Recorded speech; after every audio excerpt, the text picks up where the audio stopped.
حضرت انس رضی اللہ تعالی عنہ بیان کرتے ہیں، میں آپ کی خدمت اقدس میں حاضر تھا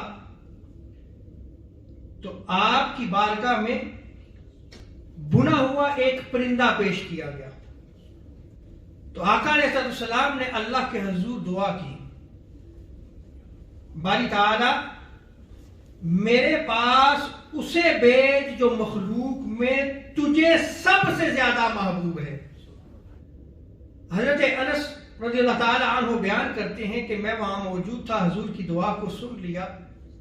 آپ انصار میں سے تھے، آپ نے چاہا کہ اب جو حضور کی بارگاہ میں آئے وہ انصار میں سے ہو۔ تھوڑی دیر گزری کہ حضرت مولا علی المرتضیٰ کرم اللہ وجہ کریم تشریف لائے، تو انہوں نے کہا کہ میں اندر جانا چاہتا ہوں۔ میں نے کہا آقا علیہ السلام بزی ہیں، مولا علی تشریف لے گئے، پھر تشریف لائے، پھر حضرت انس فرماتے ہیں کہ آقا علیہ السلام مشغول ہیں، بزی ہیں۔ تیسری مرتبہ بھی ایسے ہوا تو آقا علیہ السلام نے ارشاد فرمایا انس ان کو اندر آنے دو۔ جب مولا علی المرتضیٰ کرم وجہ کریم اندر تشریف لائے تو اب روایت ذرا غور سے سنیے گا، آقا علیہ السلام نے ارشاد فرمایا اے علی میں آپ کا انتظار کر رہا تھا، آپ کس وجہ سے لیٹ ہوئے؟ تو دعا بھی خود حضور نے فرمائی کہ باری تعالیٰ اس کو بھیج جو تجھے سب سے زیادہ محبوب ہے، اور ادھر مولا علی جب اندر آئے تو خود ہی حضور ارشاد فرماتے ہیں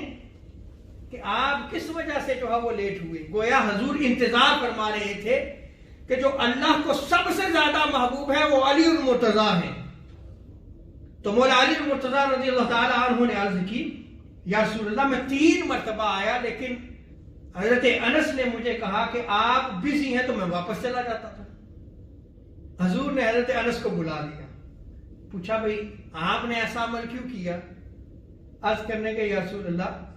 جب بھنا ہوا روسٹڈ پرندہ آپ کی بارگاہ میں پیش کیا گیا تو میں نے چاہا کہ دعا میں نے سن لی تھی کہ اللہ کے ہاں جو سب سے زیادہ محبوب ہو، باری تعالیٰ مخلوق میں جو سب سے زیادہ محبوب ہے تو اسے بھیج، تو میں نے کہا وہ انصار قبیلہ میں سے ہو، بس میری اتنی چاہت تھی، میں نے اس لیے ایسا کیا۔ تو اس روایت میں آپ دیکھیں کہ آقا علیہ السلام نے جو دعا فرمائی کہ سب سے زیادہ محبوب باری تعالیٰ مخلوق میں جو تجھے ہے تو اسے بھیج، وہ میرے ساتھ مل کے یہ جو ہے روسٹڈ پرندہ کھائے۔ تو مولا علی المرتضیٰ آئے اور آپ نے آقا علیہ السلام کے ساتھ بیٹھ کر اس روسٹڈ پرندے کو تناول فرمایا۔